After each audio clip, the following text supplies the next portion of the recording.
La jornada prácticamente es del diagnóstico de la enfermedad de Chagas. Mi nombre es José Antonio Rosales. Soy colaborador técnico del área de laboratorio en la región oriental. Este, y apoyo en todos los procesos, ¿verdad? Referente. En cuanto a en cuanto al objetivo, prácticamente es eso, fortalecer los conocimientos técnicos que tengamos para el diagnóstico microscópico de la enfermedad de Chagas, con el fin de obtener resultados confiables y oportunos, coadyuvando en los procesos de salud de enfermedad de los usuarios que requieren atención en la Red Nacional de Laboratorios Clínicos. Enfatizo microscópico porque lo ideal, ¿verdad? Sería de que el diagnóstico sea en las primeras fases de la enfermedad, ¿verdad? Para que la resolución en los usuarios sea lo más idóneo posible, ¿verdad? Antes de llevar a pruebas más especializadas que ya se van a ir viendo en etapas más avanzadas. Más adelante, vamos a ir viendo cuáles son esas pruebas específicas que nosotros hacemos dependiendo de la fase de la enfermedad de Chagas. Bueno, la enfermedad de Chagas es una tripanosomiasis americana, así se le conoce, en algunas literaturas así las vamos a encontrar como tripanosomiasis americana. Es una afección parasitaria tisular, o sea que también afecta tejidos y hemática, ¿verdad? En el torrente sanguíneo producido por un protozoo que es flagelado llamado Trypanosoma cruzi. ¿Por quién es transmitido? La enfermedad de Chagas es transmitido por hemípteros de la familia Triatominae. Prácticamente son insectos hematófagos, ¿verdad? Que se alimentan de sangre, obviamente, no solamente del humano, sino de mamíferos en general, y que ellos, al estar expuestos al parásito, pues transmite la enfermedad al humano, el huésped. Al hablar de un poco de la biología del Trypanosoma cruzi, decirles que necesitan un huésped intermediario. En este caso, en nuestro país, el huésped que Trypanosoma ocupa es el Triatoma dimidiata. Antes existía otro, el Rhodnius prolixus. Sin embargo, actualmente en nuestro país no se encuentra, ¿verdad? Como el vector que transmite la enfermedad de Chagas, solamente el triatoma dimidiata o chinche, ¿verdad? Como usualmente la conocemos. El huésped definitivo son los mamíferos. Trypanosoma cruzi puede estar o encontrarse en el hombre, obviamente, en perros, gatos, inclusive se han encontrado en cerdos, este, en, en ratas de campo. Entonces, por eso no hay como tipo un mamífero en específico, ¿verdad? Puede estar, si la chinche pica a cualquier animal de estos, puede transmitir la enfermedad. A nivel de tejidos, importante resaltar que vamos a encontrar la fase mastigota. A nivel de tejidos, prácticamente lo vamos a encontrar en el sistema retículo endotelial, llámese hígado, vaso, médula ósea, a nivel de miocardio también, y también a nivel digestivo, ¿verdad? Ya en fases, en mastigotas, en fases avanzadas. Y en sangre vamos a encontrar el tripomastigote, que usualmente es el que encontramos, el tripomastigota circulante, cuando realizamos un examen parasitológico. Bueno, la enfermedad de Chagas el diagnóstico se puede hacer en tres principales rubros, por así decirlo. Clínico, con la sintomatología específica que pueden tener los pacientes. Eh, Epidemiología en cuanto a la zona de residencia, ¿verdad? Porque ya sabemos que hay zonas endémicas en nuestro país donde la chinche obviamente se habita. Entonces, y de laboratorio. El diagnóstico se puede hacer por estos tres tipos: clínico, epidemiológico y de laboratorio, mediante pruebas específicas según el trayecto de la enfermedad. En cuanto al vector, mencionarles eso. Nuevamente, tenemos dos tipos de vectores que transmiten la enfermedad. Uno es triatoma inmediata, que es el que actualmente está en nuestro país, y el otro era el Rhodnius prolixus. Sin embargo, no han habido como tipo casos donde se haya transmitido por el vector. Actualmente solamente tenemos triatoma inmediata, eh, que es el principal, ¿verdad?, transmisor del parásito. En cuanto al hábitat, la chinche, prácticamente lo vamos a encontrar en zonas de nuestro país donde las condiciones socioeconómicas, o sociales favorezcan, ¿verdad?, su multiplicación, como por ejemplo, casas de adobe, algunas casas de bajereque, también de madera, entonces donde la chinche se puede encontrar.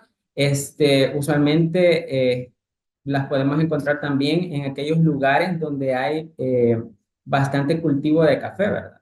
Entonces, la chincha prácticamente le gustan esos lugares. Por eso es que específicamente tenemos zonas endémicas en nuestro país. Por ejemplo, aquí en Oriente tenemos la zona norte, Ciudad Barrio, Jucuapa, también en la zona de Morazán, donde podemos encontrar chinchas. A nivel nacional, cada equipo, ¿verdad?, de vectores tiene focalizado en qué lugares específicos vamos a encontrar a la chincha.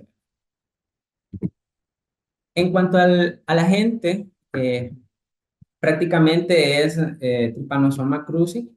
Él es un parásito, un protozoo flagelado que básicamente se caracteriza porque presenta una mitocondria grande que se encuentra en la parte, en el extremo, conocida como cinetoplasto, ¿verdad? Al microscopio la vamos a ver un poco grande, un prominente, que como que sale de alguna manera de la estructura parasitaria. Vamos a encontrar un núcleo y también un flagelo. Característico de Trypanosoma cruzi es eso, esas tres partes: el cinetoplasto, el núcleo y el flagelo. ¿Cómo lo vamos a encontrar? Él en sangre periférica adquiere una forma en forma de S o C, ¿verdad?, y con el movimiento característico que él tiene. En cuanto al ciclo de vida, el ciclo de vida tiene tanto en el humano como en el parásito, pero el ciclo de vida en el humano es importante reconocerlo por el periodo de ventana, que eso es algo muy importante de reconocer, el periodo de ventana que en algunas literaturas menciona que es de 7 a 15 días, y es fundamental porque de él va a depender realmente qué tipo de examen vamos a tener que utilizar, ¿verdad? Para el diagnóstico de la enfermedad en su etapa aguda. Entonces, el ciclo de vida prácticamente inicia cuando la chinche pica a la persona, y cuando ella pica, defeca. Entonces, al rascarnos, las deyecciones, que si están contaminadas con el parásito, ingresan a través de la picadura, ingresan a nuestro organismo, surge la multiplicación dentro del organismo. Empieza la parte, el amastigote, como mencionaba, es la forma de replicación a nivel intracelular. Ingresa, ¿no?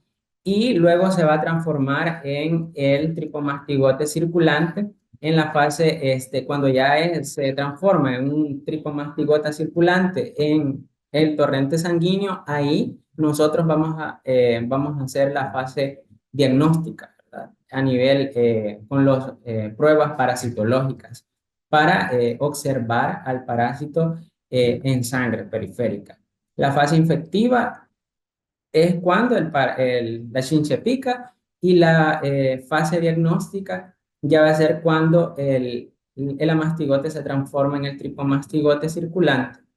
Luego, al picar nuevamente otra chinche, se introduce, ¿verdad?, en ella el tripomastigote circulante, en el intestino medio de la chinche.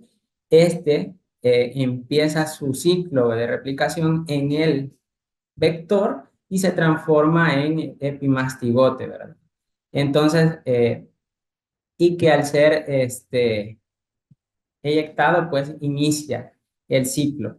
Los reservorios, como mencionaba, puede encontrarse en perros, en gatos, inclusive en cuzucos, también en cerdos, pero principalmente para fines diagnósticos nos interesa el humano. Las formas evolutivas, tres tipos de formas evolutivas: la mastigota, que es la forma de multiplicación intracelular; el epimastigote con el tripomastigote, que tienen los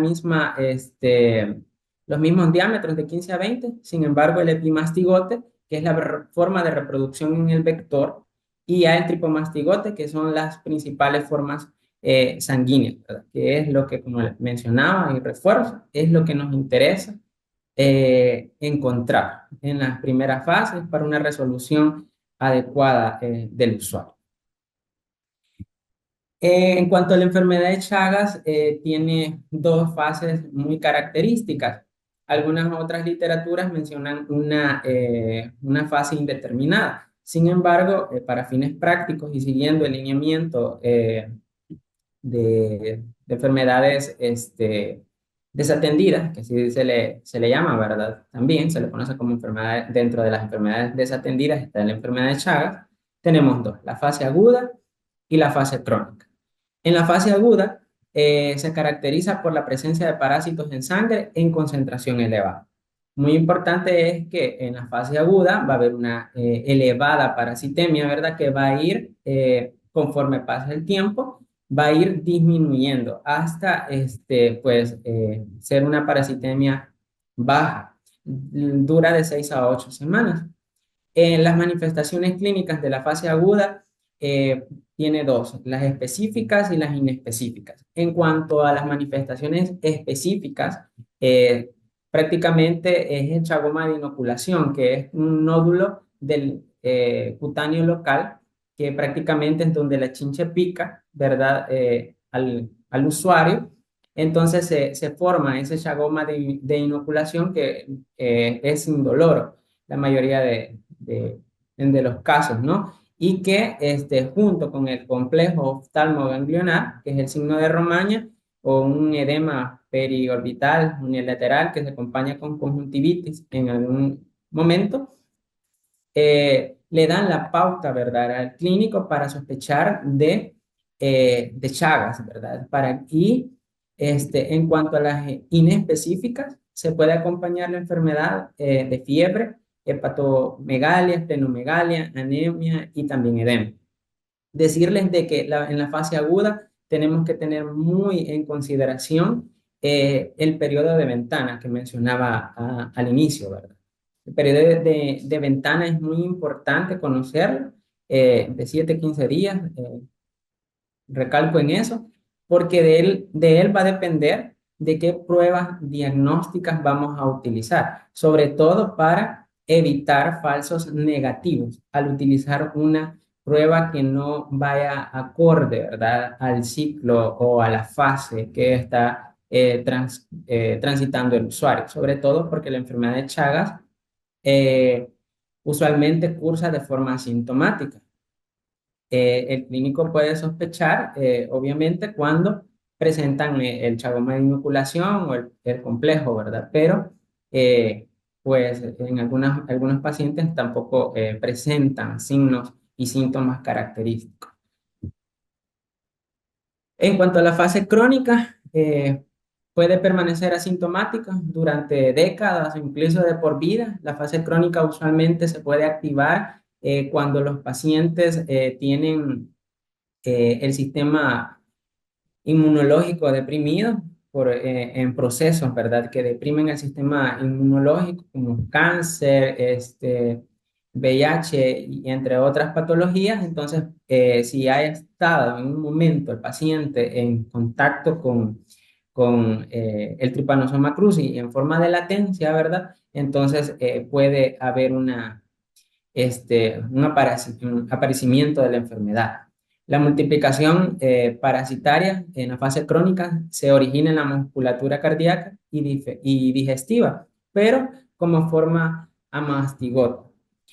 Usualmente la fase crónica suele ser diagnosticada cuando el usuario, ¿verdad?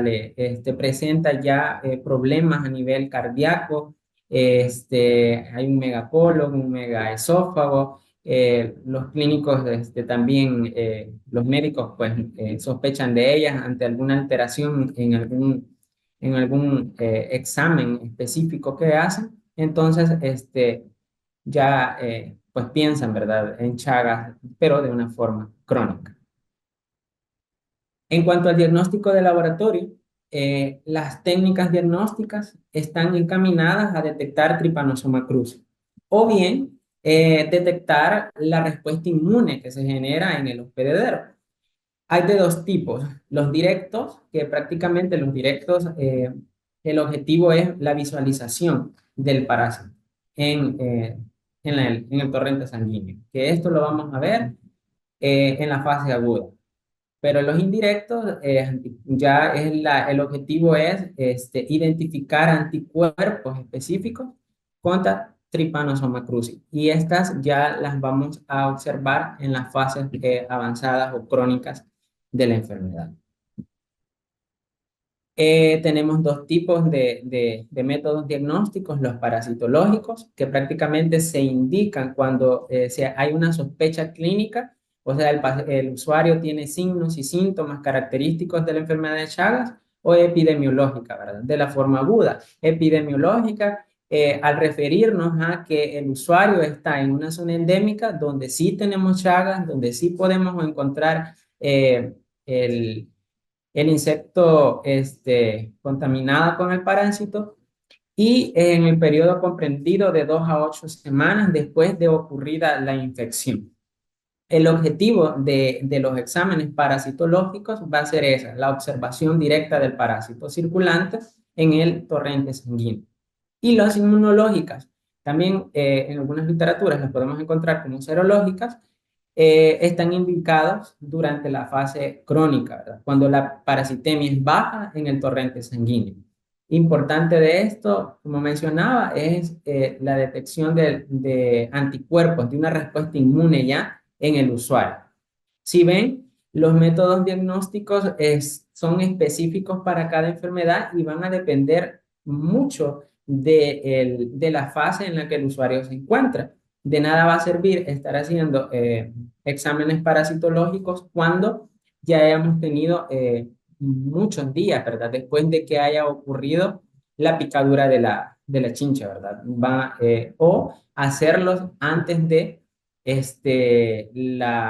antes del tiempo estipulado, ¿verdad? Para que se creen los anticuerpos en el cuerpo, ¿verdad? Entonces vamos a tener, como mencionaba, falsos negativos.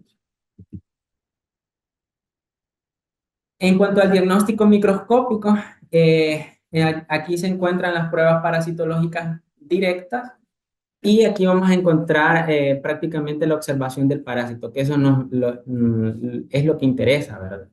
Existen tres pruebas muy características que realizamos dentro de nuestros establecimientos: el concentrado de Stroke, la gota fresca y el microconcentrado de Stroke. Pero este último solamente se utiliza para diagnosticar el Chagas congénito. No está indicado en adultos, ¿no? Los lineamientos nos establecen que nada más es para el diagnóstico de Chagas congénito. También podemos encontrar al parásito en gotas gruesas y en gotas, bueno, como decía, ¿verdad? Mientras estemos realizando una gota gruesa para el diagnóstico de paludismo, entonces pues, también podemos encontrarnos con Chagas con Trypanosoma cruzi. Importante de esto es que están indicados cuando va a existir una sospecha clínica de la forma aguda en el periodo comprendido de 1 a 2 semanas de presentar historia de haber sido picada por la chincha. Entonces se va a poder utilizar este tipo de pruebas directas. En cuanto a al diagnóstico serológico o inmunológico, aquí nada más son importantes porque aquí ya detectamos anticuerpos anti-Trypanosoma cruzi. Las tres existen en nuestro país, son las ELISAs, la hemaglutinación indirecta y la inmunofluorescencia indirecta, la IFI, que usualmente es esta última la que se utiliza para la confirmación de Chagas, ¿verdad? Porque para la confirmación a nivel de diagnóstico serológico indirecto se necesitan dos pruebas con métodos o técnicas diferentes para un diagnóstico, ¿verdad? Por eso es que si ustedes ven, cuando sale una prueba que les mandamos, ya están establecidos los hospitales de referencia que hacen la prueba, cuando sale pues reactiva, estos son los encargados de enviarla, en el caso del Laboratorio Nacional de Referencia, si no estoy mal, para que le hagan una prueba de inmunofluorescencia indirecta o IFI. Sí van a encontrar en algunas literaturas que existen pruebas rápidas, por ejemplo, para Chagas. Sin embargo, en nuestro país no están siendo aplicadas. Entonces, nos quedamos nada más con los métodos que por lineamientos pues, contamos. En cuanto a los eventos fisiopatológicos de la enfermedad de Chagas, ¿por qué es importante? Porque los días van a ser cruciales para determinar qué tipo de prueba vamos a utilizar. Del periodo desde el 0 días hasta los 10 días, donde se da la picadura del vector, vamos a encontrar que se dan las manifestaciones clínicas. O sea, va a haber el chagoma de inoculación, ¿verdad? En esos días nosotros no podemos mandar una prueba, bueno, el médico no puede mandar una prueba parasitológica, ¿no? Sino que del día 10 en adelante, desde el día 10 hasta el 30, están indicadas las pruebas parasitológicas. ¿Por qué? Porque la literatura nos dice, ¿verdad?, que a partir del día 10 por el periodo de ventana y todo el ciclo de replicación en el cuerpo, pues se da la presencia de Trypanosoma cruzi en el torrente sanguíneo. De nada sirve hacer una prueba parasitológica cuando me acaba de picar la chincha, porque, o sea, no voy a encontrar nada y voy a dar un falso negativo.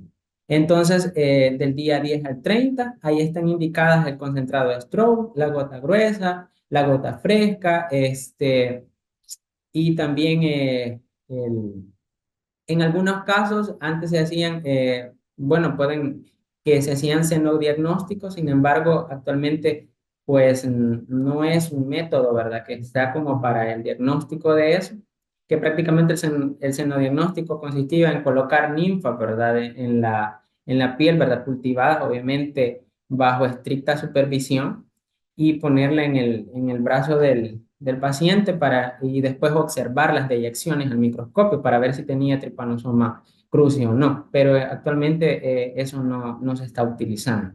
Del día 30 en adelante, entonces ya se pueden estar indicando las pruebas serológicas o indirectas, la IFI, las ELISAs, para el diagnóstico, pero para el diagnóstico ya de la fase crónica. Es importante, como les mencionaba, que el 30% prácticamente cursan la enfermedad de forma sintomática, mientras el 70% son asintomáticos. Entonces, es importante todo esto para hacer un correcto diagnóstico y, insisto, para que el usuario tenga una resolución adecuada en cuanto a la enfermedad de Chagas. La confirmación de laboratorio, el concentrado de Stroh y el extendido del concentrado, ¿verdad? Prácticamente nosotros en la fase aguda somos importantes, ¿verdad? Bueno, en todas las fases somos importantes, pero insisto, la fase aguda como que es la que deberíamos, ¿verdad?, de ponerle atención y girar todos los esfuerzos para tener un diagnóstico oportuno. En estos dos vamos a ver a Trypanosoma cruzi en torrente sanguíneo, y al ver al parásito en torrente sanguíneo, pues va a sellar el diagnóstico, ¿verdad? Decirles que el concentrado de Stroke tiene una sensibilidad del 95%, a diferencia de la gota fresca o de la gota gruesa, que la sensibilidad disminuye. ¿Por qué? Porque en el concentrado de Stroke, como lo dice, es una concentración que se hace. Entonces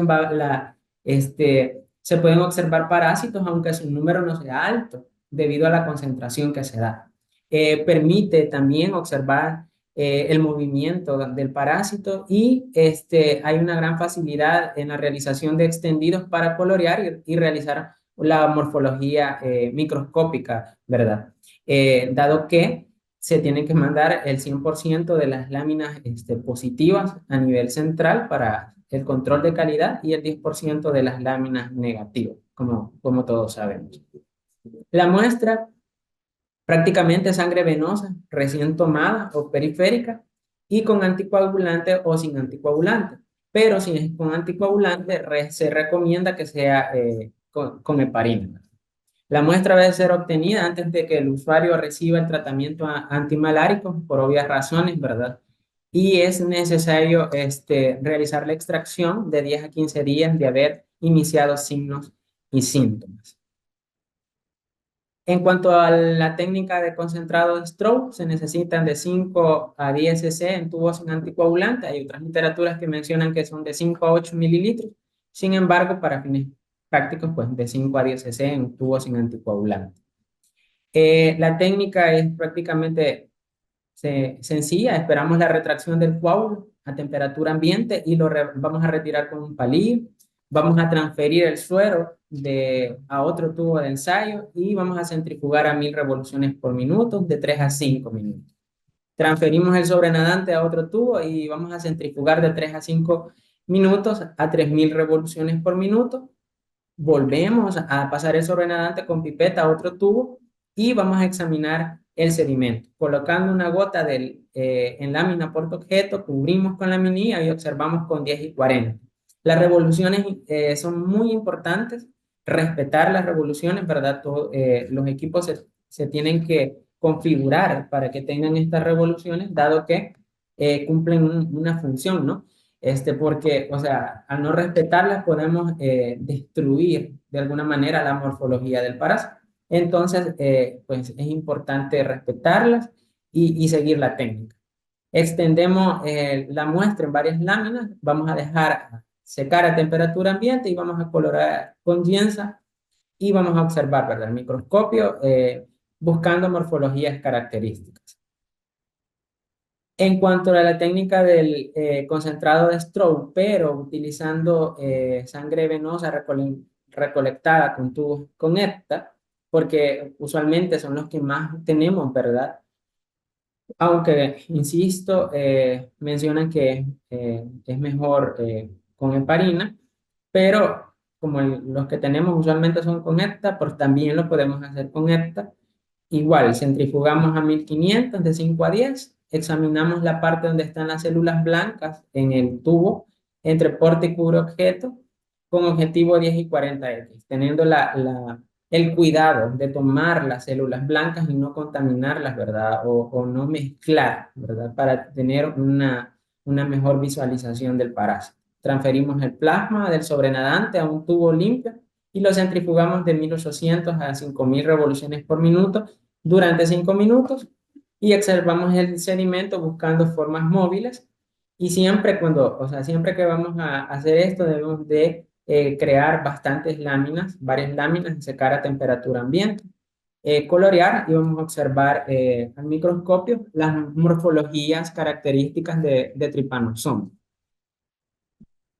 En cuanto a la técnica de microhematócrito, con esta, insisto, nada más está indicada para Chagas congénito, no para un adulto, ¿no?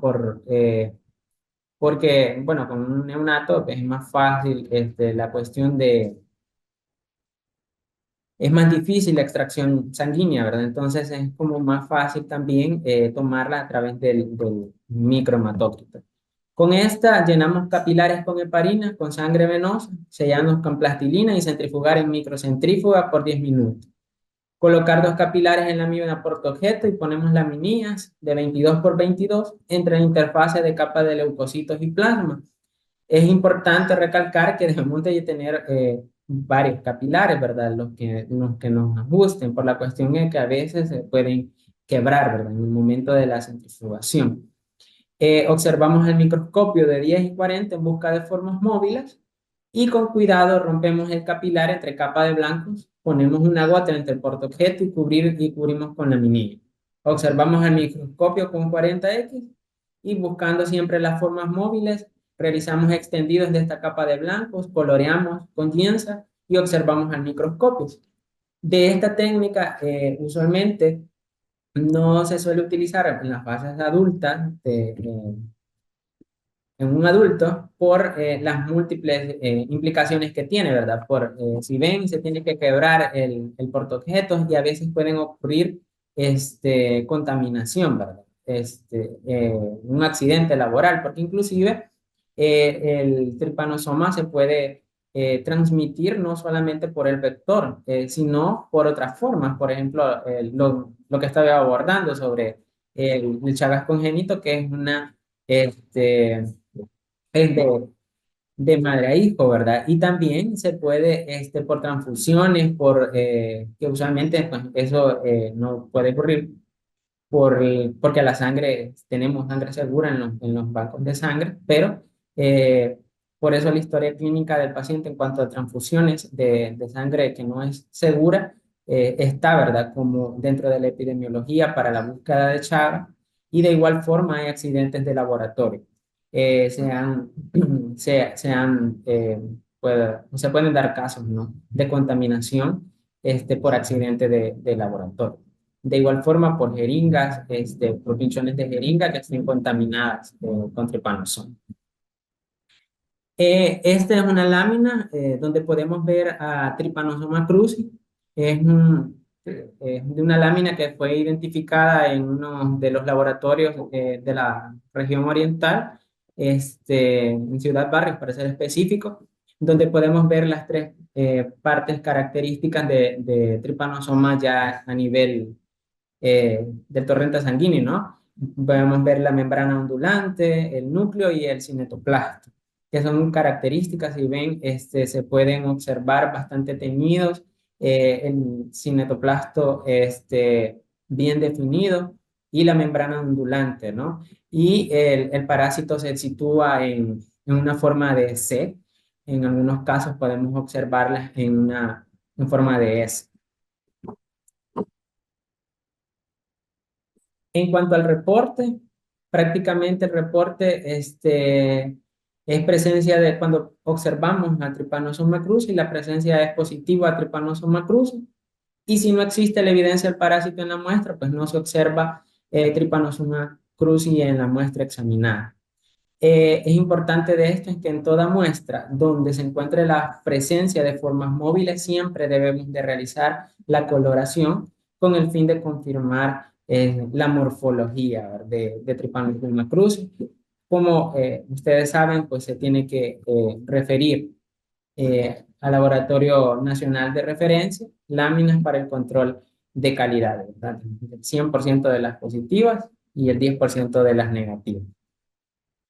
Eh, Dejo bibliografía de donde fue tomado toda la información que les he presentado. Prácticamente toda la presentación está basada en los lineamientos técnicos para la prevención, vigilancia y control de enfermedades transmitidas por vectores y zoonosis. Por el momento, ¿verdad? Como al principio mencioné, una enfermedad desatendida, pero han habido, ¿verdad? Cambios específicos, y si no estoy mal, los lineamientos están revisando, en revisión para, obviamente para luego la aprobación y socialización con todos nosotros, pero por el momento nos tenemos que regir con los lineamientos que están en vigencia y por ende las pruebas de igual forma que están específicas y plasmadas en los lineamientos.